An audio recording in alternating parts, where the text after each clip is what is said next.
can come up. You can come up.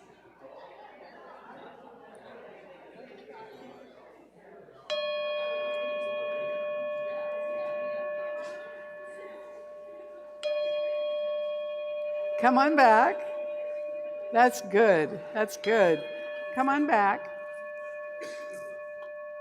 I want to, as we get ready for our opening song this morning, I want to introduce to you our special musician this morning, Joyfully Cricket.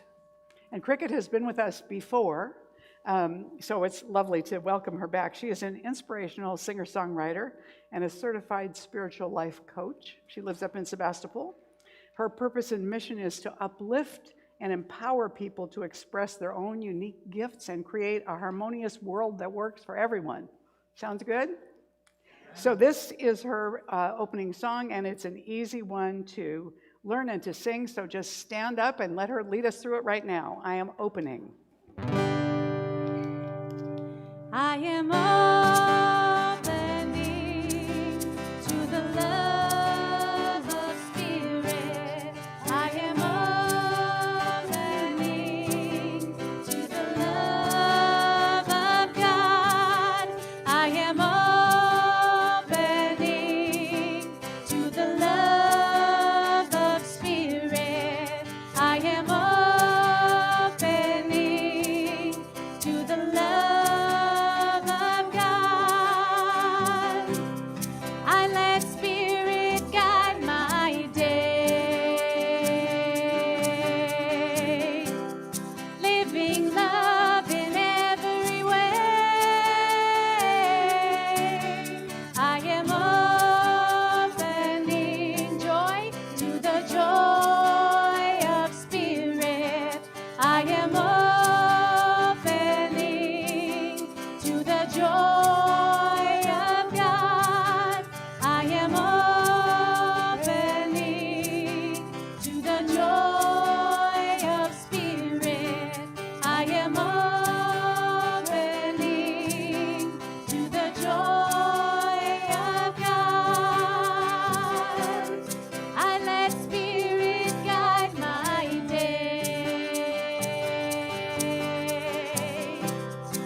Wonderful. Thank you, everybody. You may be seated. And I want to, give her a hand. That was nice. Give yourselves a hand. Nice job, everybody. Thank you, Cricket. And now I'm going to invite you to silence your cell phone so that it doesn't get, calling to you or any of us during our quiet time this morning. And then I'm going to invite you to just begin to turn within. Just begin to allow yourself to sink into your center as Cricket sings this centering song, and then we will have our opening prayer with our practitioner this morning, Leslie Giannetti.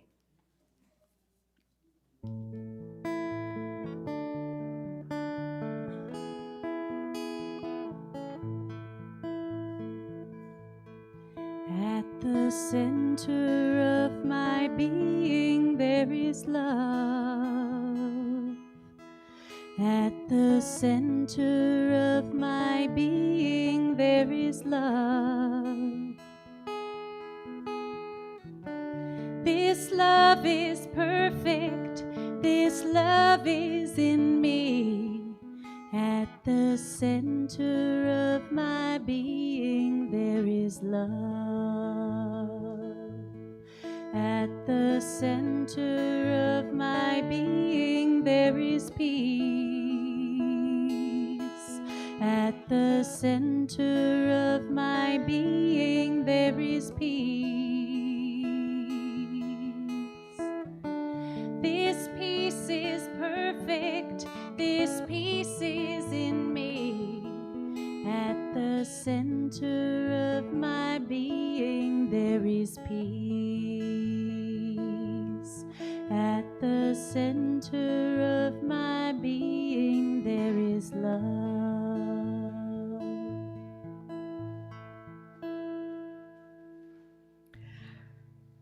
At the center of the being is love. At the center of all life is love. The universe itself expresses as love. It pours itself through everything, visible and invisible, in the expansive sweep of divine love, and that each one is a unique, individualized expression of the love. Love is the power that heals, love is the power that creates, and love is the power that initiates self-expression. And love is the big sweetie. So I speak my word for myself and for each one, and I claim an opening in consciousness now for a greater and resonant realization of the love within, which has always been there before time immemorial. It is the truth of being for each one. And recognizing this manifests in fulfillment and wholeness and perfection. Every expression through love is an expression of truth of being. And life is always seeking to celebrate itself by means of each one. And in today's service is a celebration of the infinite life by means of Reverend Mary, by means of every word she speaks, a spirit made manifest. And as it is received by each one, it is received in truth and beauty and wholeness and perfection. So I celebrate the life within each one that is receptive to itself and to its deepest self-expression. And I give thanksgiving now for the opening that takes place throughout each one, throughout this entire congregation, which welcomes the life within to bring them to the truth of the light within. And I release my word to the law of mind, which accepts my word as a brand new creation of spirit for the greater good, and so it is. Amen.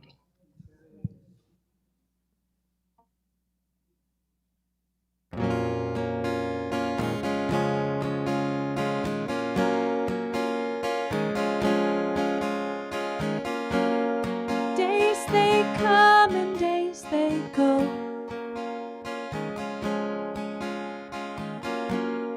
What you plant is what will grow. And you sow, you sow, you sow. Something's gotta grow.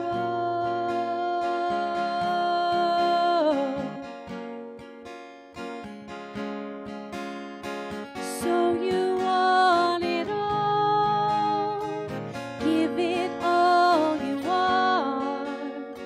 So you know it all, give it all you are. Give it all you are.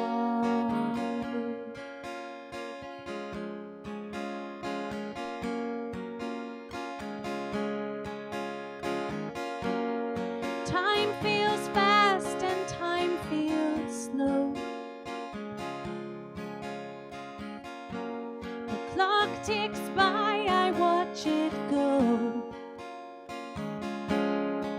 And it goes, it goes, it goes.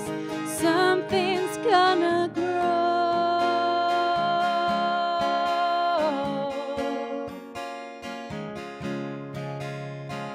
So you want it all, give it all you are. So you know it all, give it all you are. Give it all you are. Lightning strikes and shakes us to the core, shifting life has not been done before. Tend the fire that burns within your soul. Trust yourself, you'll know, you'll know, you know. Love surrounds and overflows.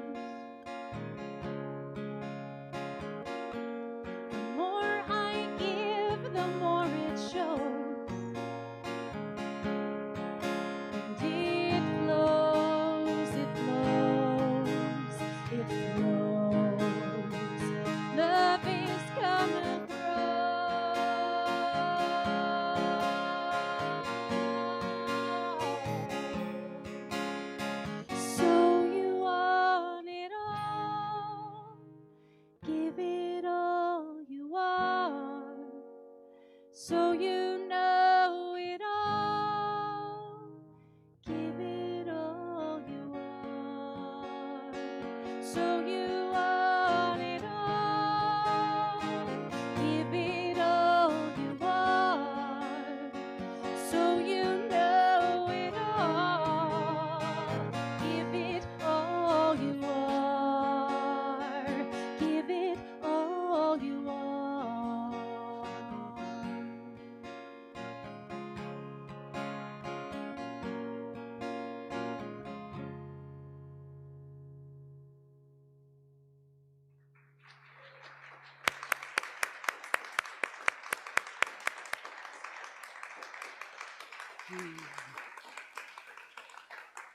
Thank you, Cricket.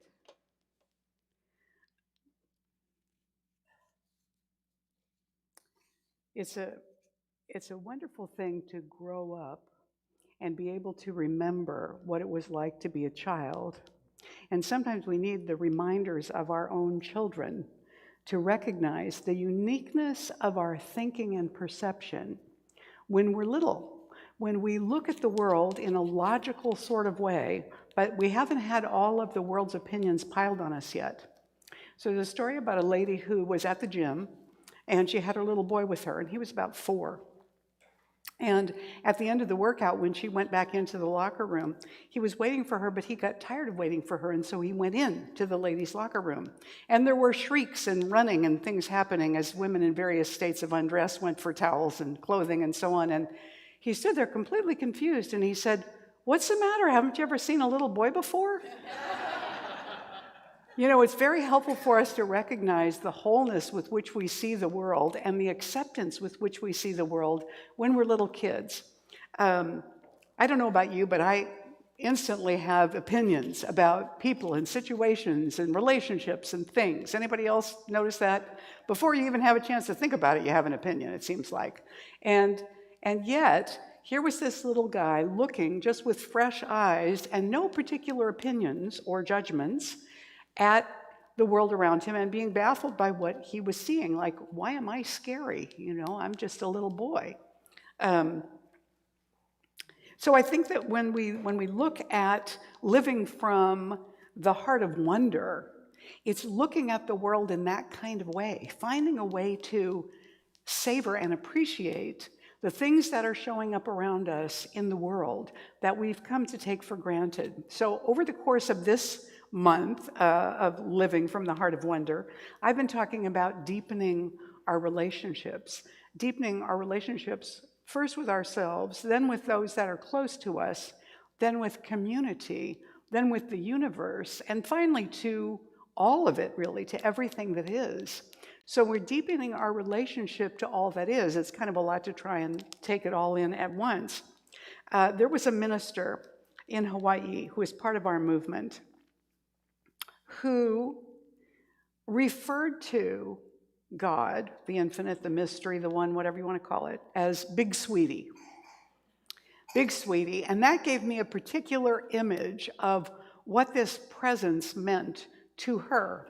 It was kind of like, you know, Big Sweetie was the loving grandmother, the Hawaiian tutu that you see in this picture, the loving grandmother who dotes on you and can't do enough to love you and admire you and encourage you and lift you up when you're feeling discouraged. Big Sweetie is also that sort of sugar daddy who's like the presence of a loving parent who also has the ability to provoke natural consequences to our choices so that as we have those experiences, we learn from them if we're open to that learning. Ooh, you know, that I won't do that again, or I won't do it that way again, or wow, that worked really well. And little kids are great at picking up on that stuff real fast, particularly things that they want. They quickly learn how to couch their desires in a certain way that are more likely to get their parents to say yes, like asking dad first instead of mom, or, you know, however that works, finding that way. I can remember when my son was little and his dad and I were divorced. He came home once from his dad's, and I can't remember what it was. I told him, no, you can't do that. And he said, Daddy always lets me do that. I said, well, it's okay to have different rules at Daddy's house and at Mom's house. You can understand that. So you follow the rules at Daddy's house, you follow the rules at my house. Then I had a conversation with my ex. No, Daddy didn't let him do that either, of course. In fact, Daddy had received the message that Mama lets me do that.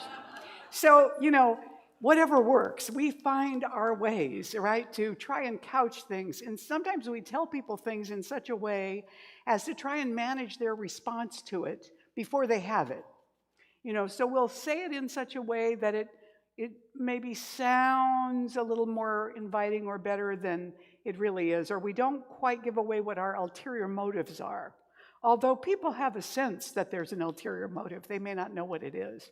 So when we're turning toward loving all that is as that divine presence, we're looking at dwelling in this awareness that, as we were talking about last week, yes, the universe is a friendly place.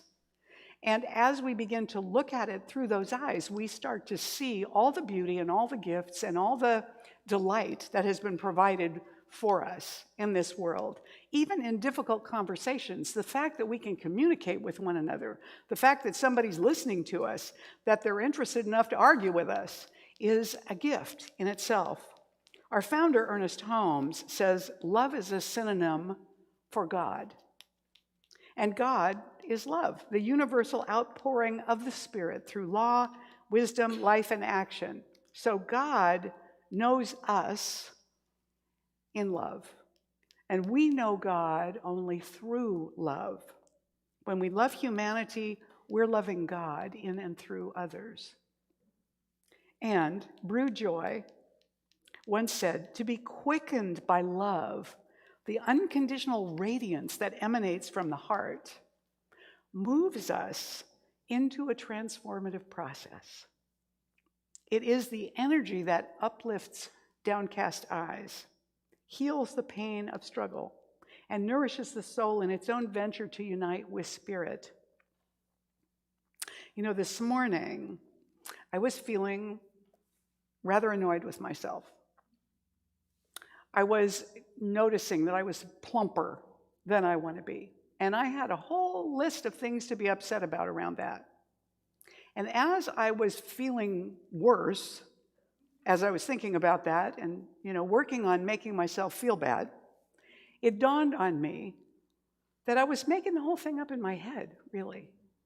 If I were a child looking at myself, I wouldn't have those opinions unless I'd already received a lot of other opinions that were stacked on top of my perception. You with me here? But I was instead being the voice, the critical voice from wherever it had come from, that I had collected and carrying it with me and making myself feel bad. And I thought, this is not the way I want to approach a Sunday morning. So when I did a treatment for myself about that, I said, Spirit is not too thin or too heavy or depressed or happy or sad. Spirit is always in balance, in love, in newness, in creation. And I am made from that. Therefore, it is impossible for me to be upset with myself unless I make something up, because that presence is where I am in wholeness. If I'm going to live in a year of wonder and awe, and if I'm going to deepen my relationship with anybody, I have to find a way then to love me as I am. So now we're full circle, back to week 1 in July when we're talking about giving love to ourselves. It sometimes means catching ourselves when we're being most unloving to us and offering a corrective. Being our own advocate against the critical voice. Being our own angel that says, oh, wait a minute, that's not entirely true. That's not entirely accurate. I'm not always this way. I'm not always that way. I am this potential, this vibration, this intelligence. And that's got an opportunity now to wake me up to a deeper truth, to shake me out of this negative game I'm playing and turn me back to what's real. what's real. So what we want to do is lean into this relationship with Big Sweetie. And so I'm using that metaphor, even though it seems a little screwy to me, but I do love it. The idea that that presence of Big Sweetie is always in us and can remind us from time to time, hey, you're being really hard on yourself and you're not being accurate. You're not being fair. You're going way over into the negative over here. Come on back. Come on back to the middle. Come back to someplace that's a little more accurately who I am as you. And so when we come back, then the question is, well, how then? How do we really lean in? How do we lean into that connection with this infinite big ball of love, the Big Sweetie? How do we do that? And I'm reminded of the way that Jesus responded to little children. You know, there was a day that he had a lot of people around, and people were asking his advice, and they wanted to touch him, and they were bringing their children up to be blessed, you know. Just put your hand on his head, just bless him. And the disciples had had about enough of all these people and kids. And so they started telling the people, you know, stop pestering, take these little kids, you know. And he said, no, let them come to me, for such is the kingdom of heaven. Like, hello, guys, you're looking at the kingdom of heaven, you don't even get it. Lighten up. So this love, this is the energy of that Big Sweetie coming through, you know. You are a precious being who sees things in a unique and whole way that those of us that have learned how to analyze and break down and become a person, an individual, a somebody, have forgotten about. And you are helping us to remember who we really are, what's really true. So how do we lean in? First of all, we ask, you know, I could use some help here. We trust that we do live in a loving universe, that that universe wants to support us, that that presence is right where we are. Right where we are. So we're in this room right now. What I want to do is move from a lecture about God to inviting an experience of God. So what I want to invite you to do is put your hands out like this and take a moment to breathe and center your awareness in your own heartbeat. And inwardly, with a sense of welcoming expectancy and playfulness, invite the presence to reveal itself as your heartbeat, as your next breath, as the sound of my voice, as your bottom sitting in the chair. Presence. Take another breath, and you can open your eyes. When we use that attitude of welcoming expectancy, we trust the universe and we expect that presence. We expect that to be with us and in us. And at the same time, we do our work. We do our spiritual work. We do our spiritual practice. And finally, we seek to serve with delight. Whatever our role is in the world, we're in service somehow. We're in service when we're having a conversation with somebody. We're in service when we just happen to stop back for coffee and introduce ourselves to somebody. We're in service when we help somebody out to their car. Earlier this week, there were a bunch of us here in service because we needed to empty out some of the bays under the stage. And so we sweated together for a couple hours. And you know, if you notice the dumpster out here this morning, the reason the lid won't go down, that's us. There was stuff under here that was 20 years old, printed material that we were not going to take out and read, and other stuff, you know. So a lot of it got cleared out so that we could make more space for stuff that's coming into the community center. That was our work, making time to do our work in form, that kind of karma yoga that is actively doing work that is supportive of the universe. So when we do that with delight, when we recognize that we're actually spirit playing with everybody and everything.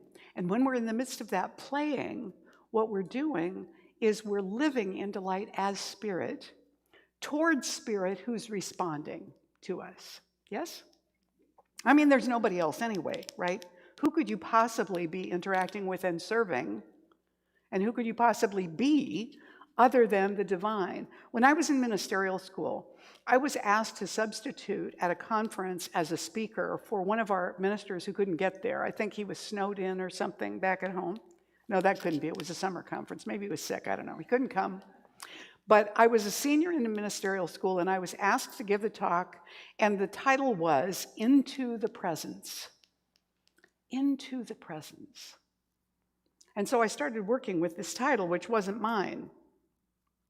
And the day I got up to speak, I heard myself say, I'm here to tell you that it's impossible to get into the presence. You can't get out. You can't get out. Where would you go? There's no place else to be but in the one. So into the presence just has more to do with our attention, with our willingness, with our opening, than it does with the presence, because you never left it.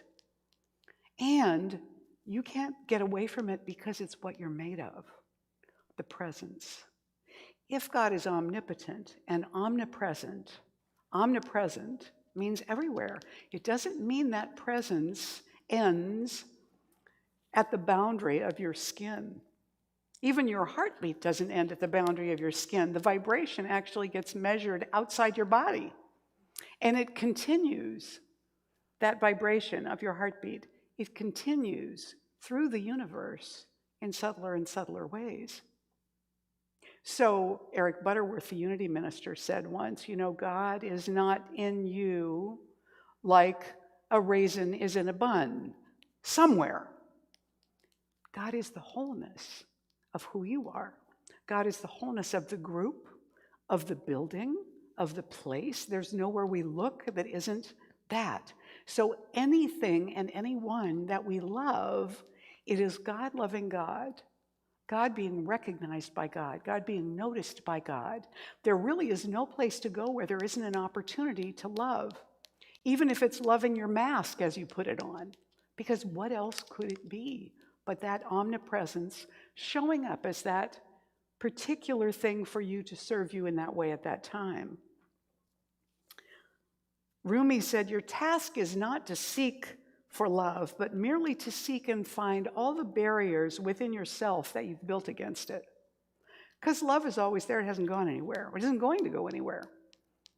It's just ever present in its fullness. God has given us everything, as much as there is to give, with no hold back whatsoever. And it's just up to us to decide what we're going to allow ourselves to receive, to believe that we're worthy of, to believe that we are part of and one with. Ernest Holmes said, a person's relationship to God should be direct, dynamic. Every person's mind is an inlet to the divine. There is tolerance in this concept and inclusion. The infinite is all-inclusive, all-embracing, all-comprehending. So, make time to commune with the presence. Make time to listen. Every day, make some space for that. And you can begin right where you are. You can begin anywhere. Does somebody near you need a little comfort? They need somebody to listen to them? Does somebody near you need a cup of coffee? Do they need a ride? Is somebody in your family hurting and they just could use a little note from you? Maybe an email, a Facebook message. Hi, how you doing? I was thinking about you. Anybody that comes to mind that needs a prayer, that we offer a prayer for, we have been in loving service to the infinite, through us, to that manifestation of God who goes by that particular name. We can begin anywhere. Use your own gifts to make a difference, whatever they might be. Let it be easy. Wow, what a revolutionary concept. Somehow we've gotten this idea that to be in service means that we have to be doing something we don't really enjoy and don't want to do, but that makes us a good person. No, it just makes you a resentful person. Really, what we want to be able to do is to choose what gives us a sense of fulfillment and give that as fully as we can, wherever it's needed or wanted or accepted. Give it, whether it's a smile or helping to build a house. It doesn't matter. When we do that, we become a person of increase. What that means is that everybody who encounters us leaves that encounter enriched somehow.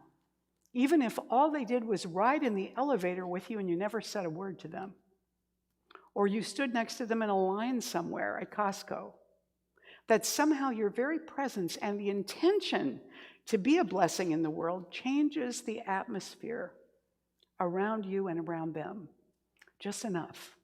They may never know what it was that blessed them or gave them that moment of uplift or increase. You may not know either. But when it's our intention to be that, there is an energy that comes from us that lifts other people up. You know, if you have a candle in a dark room, it produces a certain amount of light. If you put a mirror up to that candle, it multiplies the light in the room. If you put 2 candles in front of the mirror, you have even more light. So imagine if all of us in this room left this morning with an intention to be a person of increase, how much light that would bring out into the world wherever we go today. And you can be certain that there will be other people who will catch it and the light will be multiplied. Because what we share in that way does not diminish us. It just expands the good. Conversely, you know, when we share something that we're worried about or upset about with somebody else, it lifts the energy off of that and makes it easier to deal with. So holding it in is not advisable. It's better to find the right person to have a conversation with to help that lift off.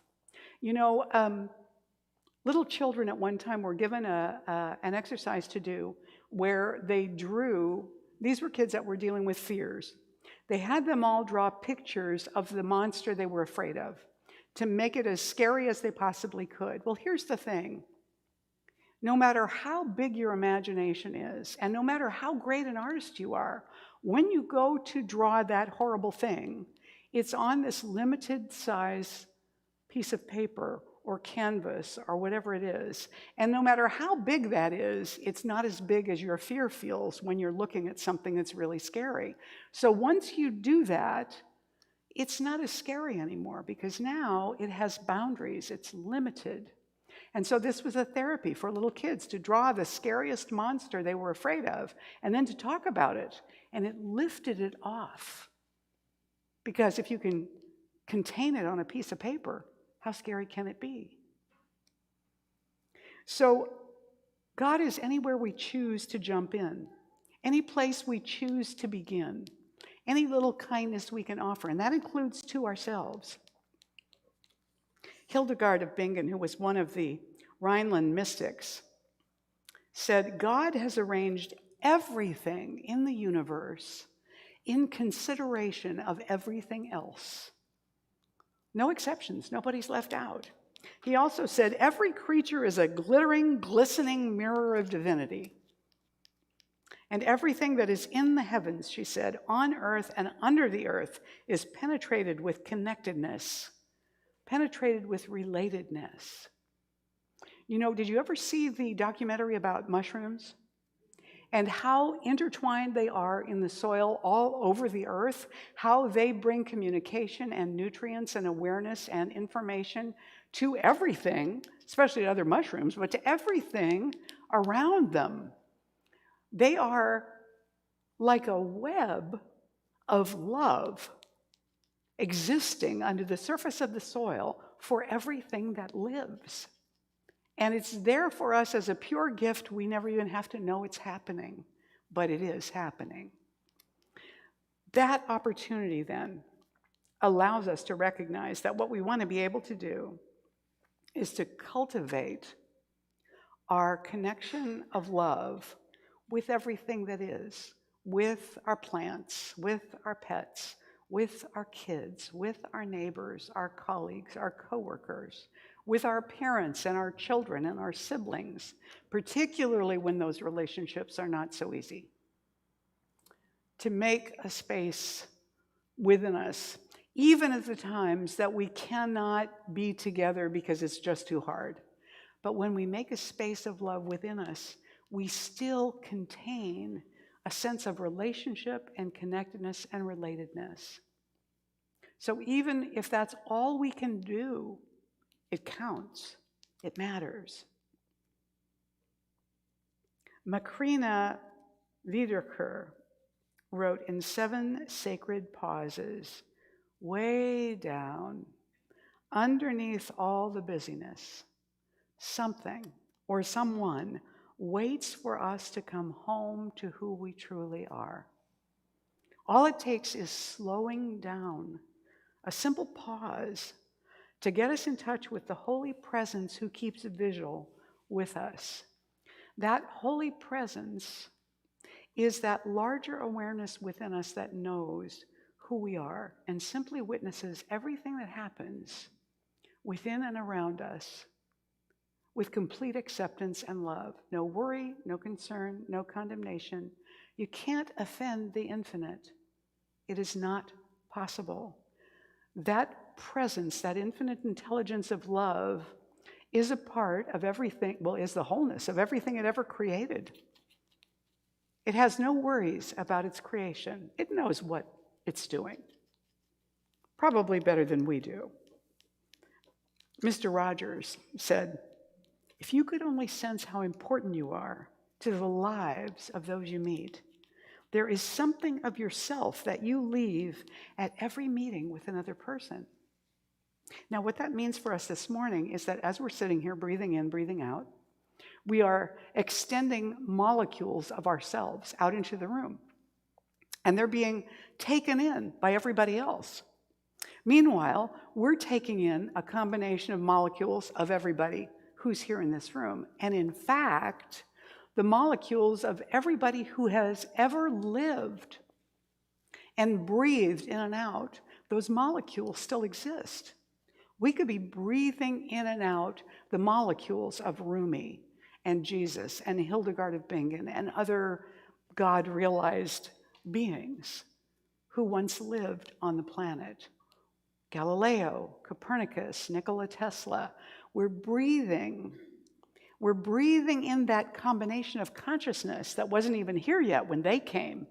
So they've left us so much more to be blessed with, to learn from, to live from, and take in. Hildegard also said, humanity, take a good look at yourself. Inside, you've got heaven and earth and all of creation. You are a world. Everything is hidden in you. There is a story. It's an old Hindu legend. It says there was a time when all human beings were gods, and they knew they were gods, but they abused their divinity. So Brahma, the chief god, decided to take the divinity away from them and to hide it somewhere where they could never find it. And Brahma called this council of gods to help him decide where to hide this divinity. Well, let's bury it deep in the earth, some of them said. No, he said, humans will dig in the earth and find it. So others said, well, let's sink it in the deepest ocean. Brahma said, no, humans will learn to dive into the ocean and they'll find it. So someone else said, well, let's take it to the top of the highest mountain and hide it there. And Brahma said, well, humans will eventually climb every mountain and take up their divinity again. And all the gods gave up. They said, we don't know where to hide it, because it seems like there's no place on earth or the ocean that human beings will not eventually reach. And so Brahma thought for a long time.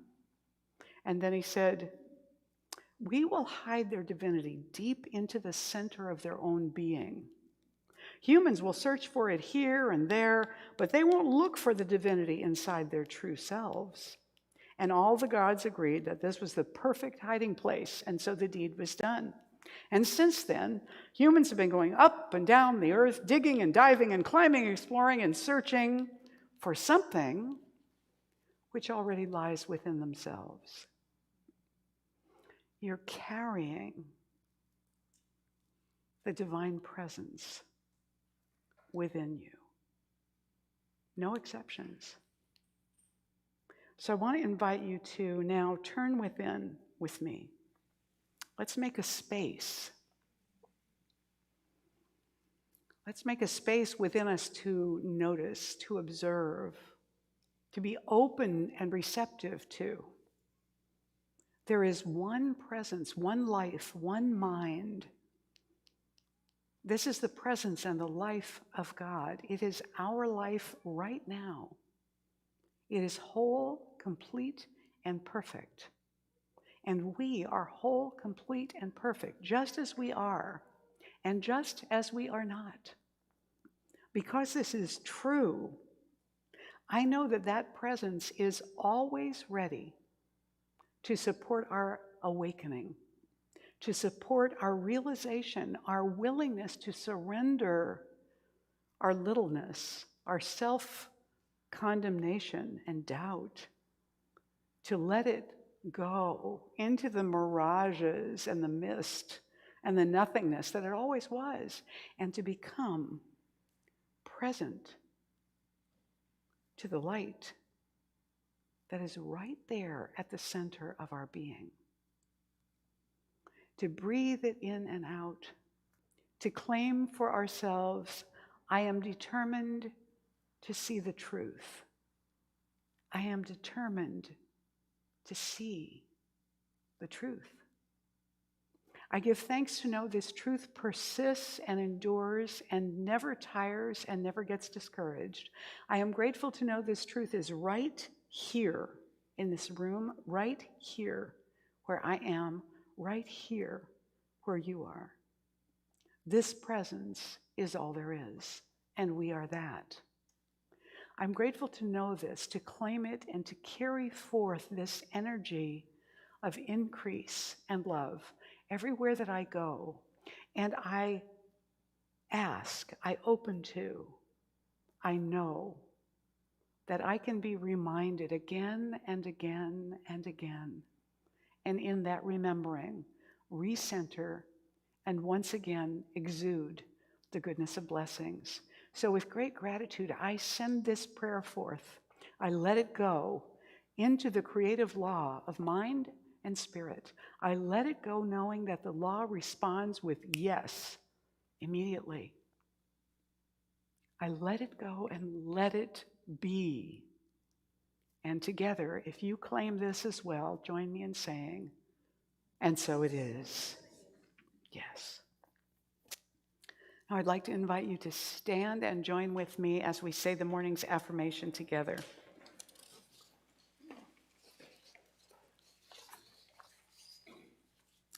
God is all there is. Everywhere I look, I see the face of God. As an expression of the one presence and power, I am in relationship with the all and every. I celebrate the love of God that called me forth out of itself. And so it is. You may be seated. So as that expression, we share another expression of the divine, which is the substance that's been entrusted to us. I want to invite the ushers to please come up to the front now as we prepare to give and receive the offering and to give it our blessing. Everything we give, if we can give with the consciousness of blessing, it multiplies in the world and in our experience because we let it go without a sense of struggle and worry. We let it go with blessing. So when I encourage people to tithe, I tell them, you know, the ideal is to tithe 10% of whatever your net income is, or the gross, if you want to do that. To give 10% of it where you're spiritually nourished, people, places, things, organizations, to give. But sometimes 10% looks like an awful lot, particularly when we haven't been doing that. So what I tell my students is start small, but be consistent. Choose a percentage, any percentage, and then give that consistently. And when you get unexpected income, give 10% of that because you weren't expecting it anyway. You still have the 90% left to play with. But bless it all and give from that sense of stretching but not scaring yourself. Then we can do it consistently. So if you would like to text to donate today, you can do that. This number is up on the screen for that purpose. If you're giving in another way today, I invite you to hold your gift near your heart, because we want to bless every gift that's given today. And we include all the gifts Golden Gate has received this week as an auto tithe or a check or something else. We're blessing all of it, all that's been given and all that we have given, as we say this blessing together. This gift I give is God in action. I now send it forth to bless and to prosper. I know that everywhere it goes, it is creating a world living in love, one heart and one thought at a time. And so it is.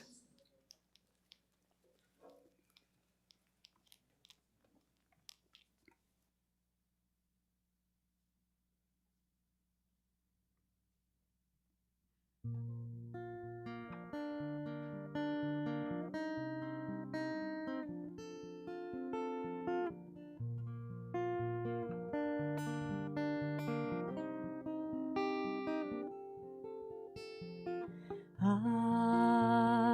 am my own medicine. I am healing from within. I am my own medicine here and now.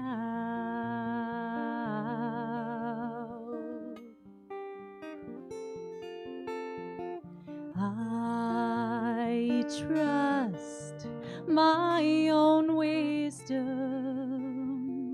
I trust the answers from within. I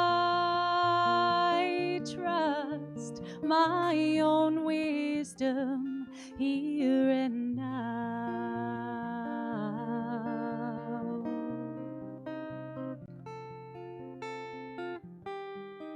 I'm remembering my promises to myself, and I welcome them whole. I'm surrendering this shadow of my lost self.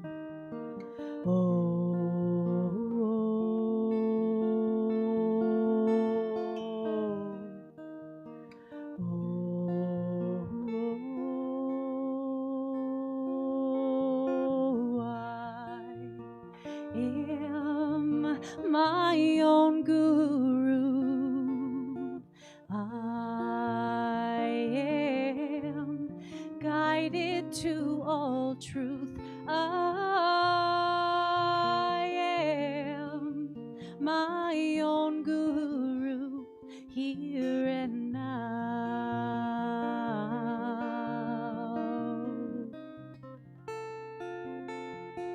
I am my own medicine. I am healing from within. I am my own medicine here and now.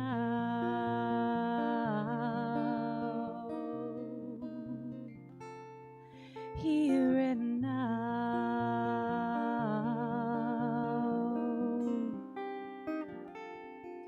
Here and now.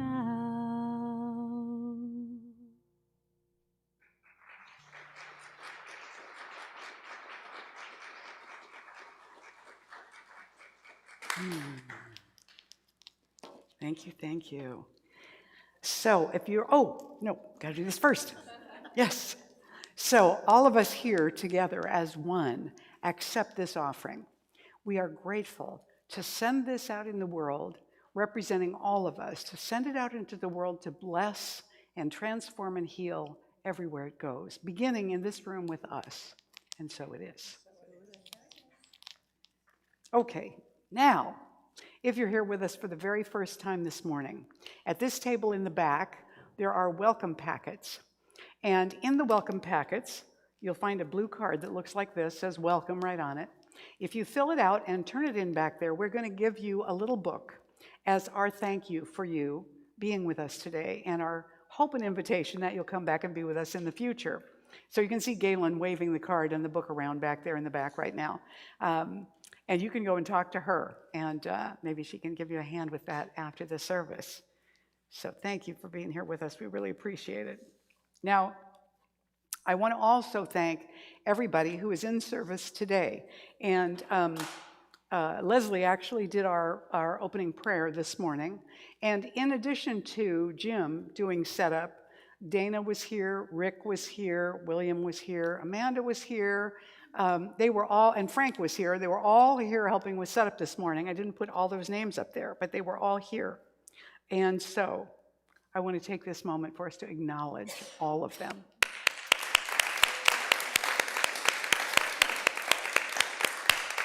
And I want to especially acknowledge Cricket, who did the music for us. She has a product table over here. And after the service, you can go and talk to her, check out her CDs and so on over there. Next Sunday, you want to be here. Next Sunday is New Member Sunday, and we want to make our new members feel over the top welcome. So please come and join us and be prepared to whoop it up with them. We are really looking forward to welcoming them.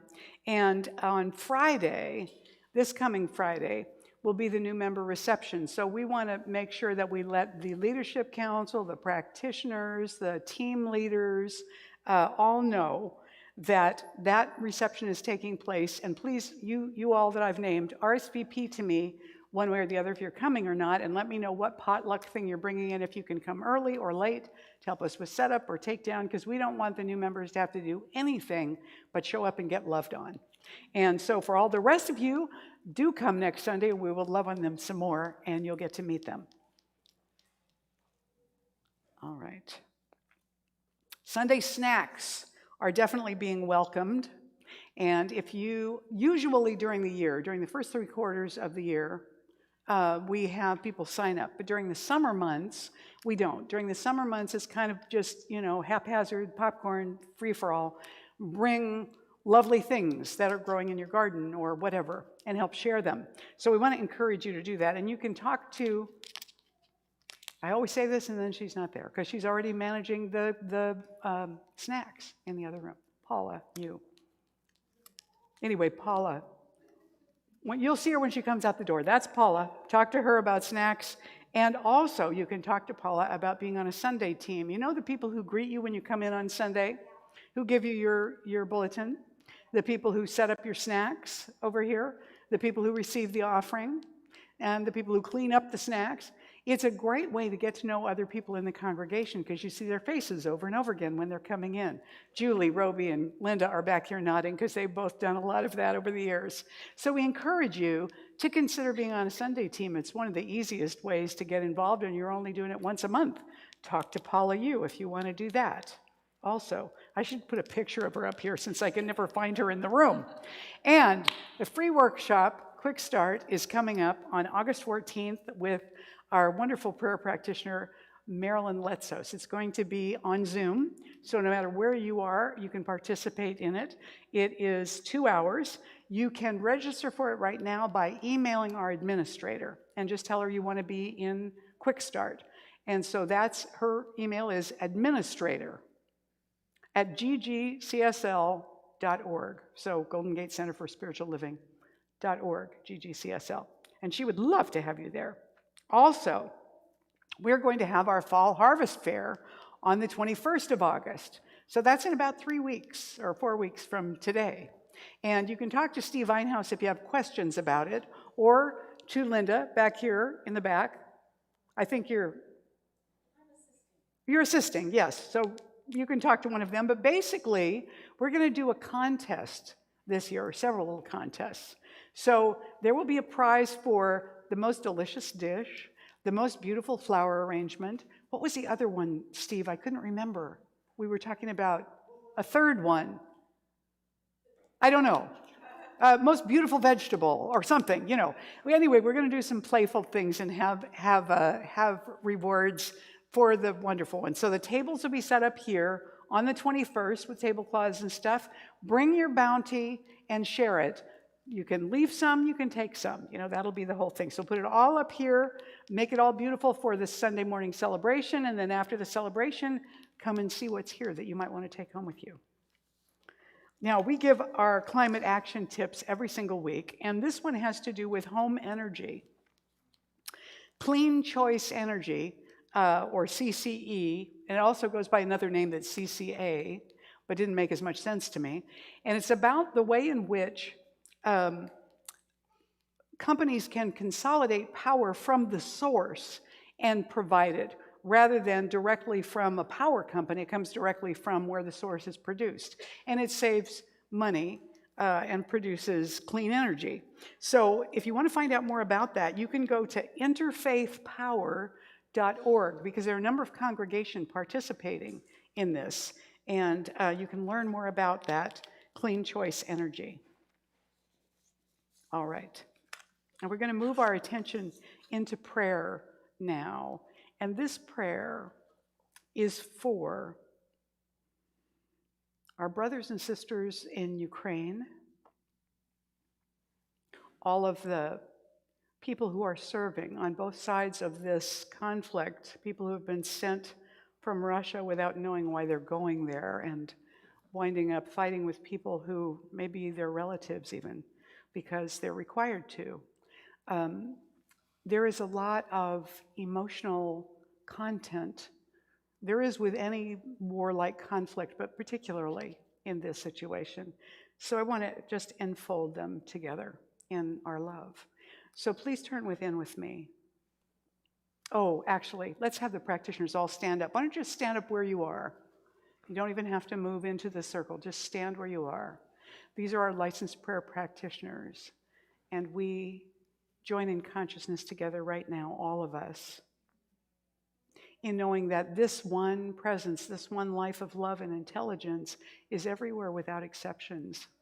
It is in Ukraine, it is in Russia, it is in every place in the world where there is conflict, where there is confrontation, where there's oppression or suppression, where there's coercion or propaganda that leads people away from what's real.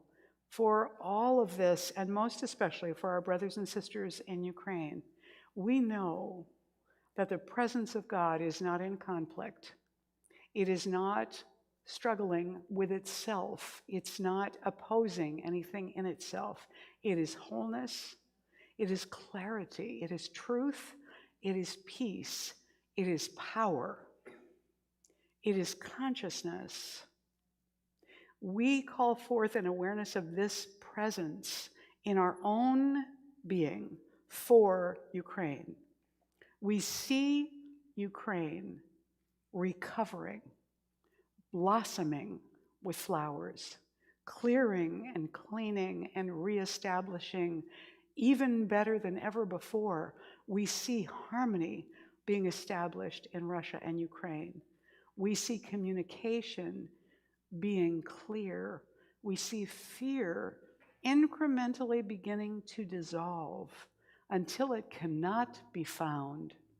We claim this not only for them, but for our world. We claim it for every creature, every expression of the divine. We claim it for our own minds and hearts. And we know that because this is the essence of the divine presence, it is the truth. So we turn our attention away from the appearances and we focus on that truth with love and welcome. So with gratitude, we send this prayer to do its work into the law, and we let it be. And so it is. Please, everybody, stand now and join me in the benediction and the closing song. We speak this benediction together every week. I now walk, so that whoever walks beside me dwells in the presence of God. And whoever places a hand in mine is lifted. And whoever thinks of me is illumined with God consciousness.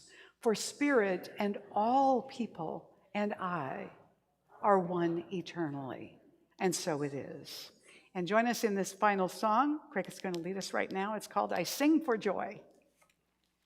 I am grateful and I raise my voice. Thank you. I give thanks and I sing for joy. Thank you. Thank you. Thank you. I sing thank you.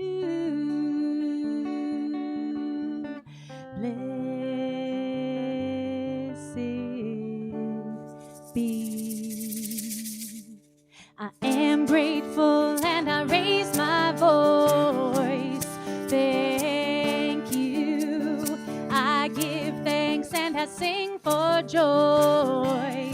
Thank you. Thank you.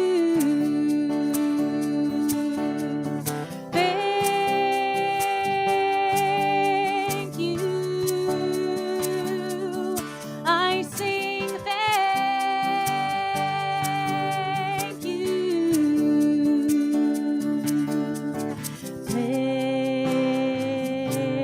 Blessed be. Someone around you a wonderful week. And thank you all for being here with us this morning. Namaste.